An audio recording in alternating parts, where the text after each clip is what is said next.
Hello guys, welcome back to my channel. ഞാൻ വീണ്ടും വന്നിരിക്കുകയാണ്. എനിക്ക് ഇനിയും മതിയായില്ലല്ലേ എന്നായിരിക്കും വിചാരിക്കുന്നത്. സാരല്ല, കുഴപ്പമില്ല, എനിക്ക് മതിയായിട്ടില്ല. അപ്പോൾ അവതാർ പാർട്ട് 3 കണ്ടിരിക്കുകയാണ്. കണ്ടിട്ട് ഇപ്പോൾ വന്ന് കയറി നേരെ റിവ്യൂ ഇടാനിരുന്നു. ചൂടോടങ്ങടാന്ന് വിചാരിച്ചു. സാക്ഷാൽ ജെയിംസ് കാമറോൺ, ദ ലെജൻഡ് என்ன சார் பண்ணி வச்சிருக்கீங்க? എന്താ വിഷ്വൽ ക്വാളിറ്റി, എന്താ കൺസെപ്റ്റ്, ഒരു രക്ഷയില്ല. ക്വാളിറ്റി എന്നൊക്കെ പറഞ്ഞാൽ നമ്മളാ വേൾഡിലേക്ക് അങ്ങോട്ട് കൊണ്ടുപോവുകയാണ്. നമ്മൾ അവതാർ സെക്കൻഡ് പാർട്ട് എടുത്താൽ തന്നെ നമുക്ക് അണ്ടർ വാട്ടർ സീക്വൻസ് ആയാലും നമ്മളെ വെള്ളത്തിനടിയിലേക്ക് നമ്മളെ കൊണ്ടുപോകും. അതേപോലെ തന്നെയാണ് അതിൻ്റെ അപ്പനായിട്ട് വരും തേടിനകത്ത് വരുമ്പോഴത്തേക്ക്. എന്ന് വെച്ചാൽ നമ്മളെ ആ വേൾഡിലേക്ക് അങ്ങോട്ട് കൊണ്ടുപോവുക. അവരുടെ കൂടെയൊക്കെ നമ്മളങ്ങ് സഞ്ചരിക്കുക. 3D ആണ്. അപ്പോൾ ചില ഫ്രെയിം എന്നൊക്കെ പറഞ്ഞുണ്ടല്ലോ, എന്ത് രസമാണെന്ന് അറിയാം. നമുക്കിങ്ങനെ നമ്മൾ സംസാരിക്കുന്നത് ചിലപ്പോൾ ശ്രദ്ധിക്കത്തില്ല. നമ്മൾ ആ ചുറ്റുമുള്ള കാര്യങ്ങളായിരിക്കും നമ്മളിങ്ങനെ നോക്കുന്ന. ആ ഒരു ഡ്രോയിങ്ങും അതിൻ്റെ 3D മോഡലിങ്ങും കാര്യങ്ങളൊക്കെ എന്താ രസമായിട്ടാണ് ചെയ്തിരിക്കുന്നത് അറിയാം. എസ്പെഷ്യലി എനിക്ക് കൂടുതൽ ഇഷ്ടപ്പെട്ടത് അതിനകത്ത് വെഹിക്കിൾസ് ഡിസൈൻ ചെയ്തിരിക്കുന്നത്. ക്ലൈമാക്സോട് അടുപ്പിച്ച് ഒരുപാട് വെഹിക്കിൾസ് വരുന്നുണ്ട്. വലിയൊരു ഷിപ്പൊക്കെ ആയിട്ടുണ്ട്. അതും എന്ത് ഹ്യൂജ് ആയിട്ടുള്ള ഷിപ്പ്, ക്രെയിൻസ്, പിന്നെ ഈ റോബോട്ട്സ് തന്നെ ഒരുപാട് വരുന്നുണ്ട്, ഒരുപാട്.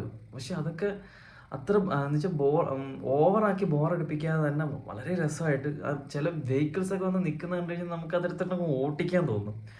അത്ര രസമായിട്ടാണ് ഓരോ വെഹിക്കിൾസ് ഡിസൈൻ. എനിക്ക് അത് കൂടുതൽ ഇഷ്ടപ്പെട്ടു. എനിക്ക് വെഹിക്കിൾസിനെ ഡിസൈൻ ചെയ്തിരിക്കുന്നത് ഇഷ്ടപ്പെട്ടത്. പിന്നെ under water fire and dash എന്ന് പറഞ്ഞാലും ഇതിനകത്ത് കൂടുതലും പക്ഷേ വാട്ടർ സീക്വൻസ് തന്നെയാണ് വരുന്നത്.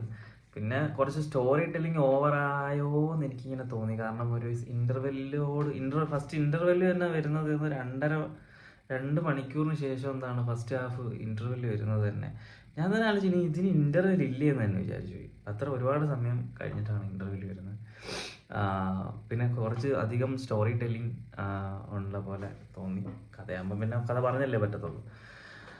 പക്ഷെ കുറച്ച് ലാഗ് ഫീൽ ചെയ്തു എനിക്ക് തോന്നുന്നു. ഇൻ്റർവെല്ല് ഒരുപാട് താമസിച്ചായതുകൊണ്ടായിരിക്കണം എനിക്ക് ലാഗ് ഫീൽ ചെയ്തതെന്ന് തോന്നി. പിന്നെ ഫസ്റ്റത്തെ ഒരു ഫൈറ്റ് സീനും കഴിഞ്ഞാൽ പിന്നെ ക്ലൈമാക്സിൽ ഒരു 1 hour വെച്ചിട്ടാണ് അടുത്ത ഒരു ആക്ഷൻ സീക്വൻസ് വരുന്നത്. എന്താണ് ആക്ഷൻ സീക്വൻസ് ഒക്കെ ഒരു രക്ഷയില്ല. അങ്ങോട്ട് ഇറങ്ങി അങ്ങ് പണിയെടുത്തൊക്കെ എങ്ങനെ ചെയ്യാൻ പറ്റുന്നുണ്ട് ഇവർക്ക്? എങ്ങനെ നമുക്ക് ഒരു സെക്കൻഡ് പോലും നമുക്ക് കണ്ണു മാറ്റാൻ പറ്റില്ല. അത്രത്തോളം നമ്മളിങ്ങനെ സൂക്ഷ്മമായിട്ട് നോക്കിക്കൊണ്ടിരിക്കും ഓരോ സീക്വൻസ്. പക്ഷേ വില്ലൻ്റെ ഡെഡ് എക്സിറ്റ് എന്ന് പറയുന്നത് കുറച്ച് എനിക്ക് അത്ര അങ്ങോട്ട് ഇഷ്ടപ്പെട്ടില്ല. അതേസമയം ഫസ്റ്റിൽ വില്ലൻ്റെ എക്സിറ്റ് കുറച്ചും കൂടെ രസമുണ്ടായിരുന്നു. നമുക്ക് ഇമോഷണലി നല്ല കണക്റ്റ് ആയിട്ടുണ്ടായിരുന്നു. പക്ഷെ ഇതിനകത്തോട്ട് വരുമ്പോഴത്തേക്ക് ഒന്നുകൊണ്ട് കണക്റ്റ് ആയില്ല. എനിക്ക് കുറച്ചും കൂടെ ബ്രൂട്ടൽ ആക്കാമായിരുന്നു എന്ന് തോന്നി. അതായത് വില്ലൻ്റെ എക്സിറ്റ് വരുമ്പോഴത്തേക്ക്.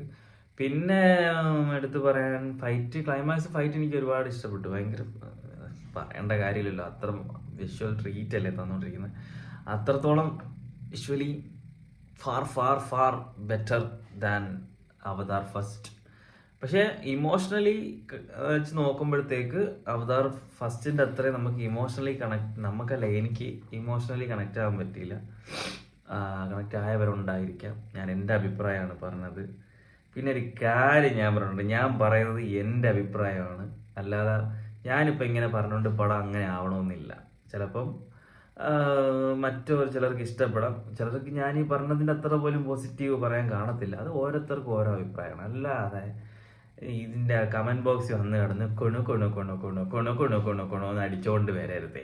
എനിക്ക് ഇഷ്ടപ്പെട്ടില്ലെങ്കിൽ ഞാൻ ഇഷ്ടപ്പെട്ടില്ലെന്ന് തന്നെ പറയും. എന്നാൽ ഇന്നലെ വേറെ ആരൊക്കെയോ വന്ന് കമൻറ്റ് ബോക്സിൽ പറയുന്നുണ്ട്.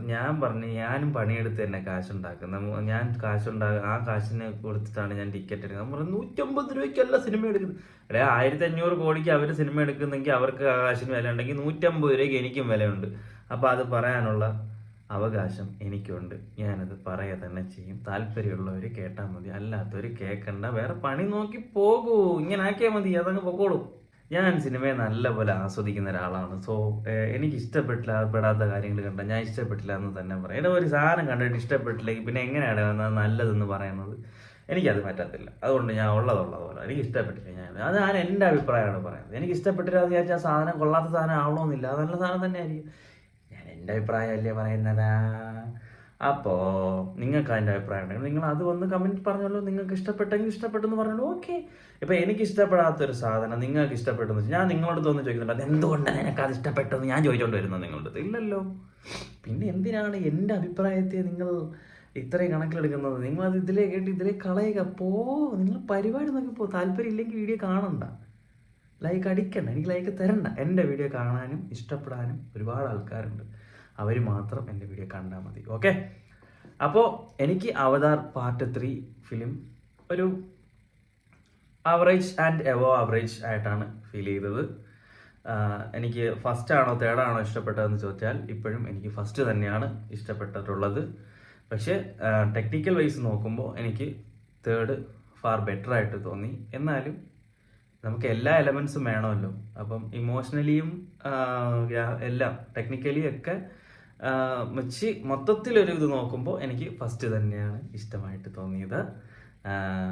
തേർഡ് മോശം പടമെന്നല്ല, അതെനിക്കൊരു ആവറേജ് ആൻഡ് എബോ ആവറേജ് ആ ഒരു ലെവലിലാണ് എനിക്ക് ഫീൽ ചെയ്തത്. സോ കാണാത്തവരുണ്ടെങ്കിൽ മസ്റ്റ് വാച്ച് തിയേറ്റർ. OTT-യിൽ കാണാൻ നിൽക്കരുത്. OTT-യിൽ കാണാൻ നിൽക്കരുതെന്ന് പറയുന്നത് ഞാൻ എൻ്റെ അഭിപ്രായമാണ് പറഞ്ഞത്. ആരും OTT കാണരുത് എന്നല്ല ഞാൻ പറയുന്നത്, കേട്ടോ. അപ്പോൾ OTT കാണാൻ നിൽക്കുന്നവർ മാക്സിമം തിയേറ്ററിൽ തന്നെ പോയി എക്സ്പീരിയൻസ് ചെയ്യാൻ നോക്കുക. OTT-യിൽ നമുക്ക് എപ്പോൾ വേണേലും കാണാമല്ലോ. തിയേറ്ററിൽ പോകാൻ പറ്റാത്ത ആൾക്കാരുണ്ട്, ചിലപ്പം ജോലി തിരക്കുകൾ കാരണം പോകാൻ പറ്റാത്തവർ OTT-യിൽ തന്നെ കണ്ടോ, നോ പ്രോബ്ലം. പക്ഷേ തിയേറ്ററിൽ കാണാൻ ഒരു അവസരം കിട്ടിയാൽ നിങ്ങൾ മാക്സിമം തിയേറ്ററിൽ തന്നെ പോയി കാണാൻ ശ്രമിക്കുക, അത് എക്സ്പീരിയൻസ് ചെയ്യുക.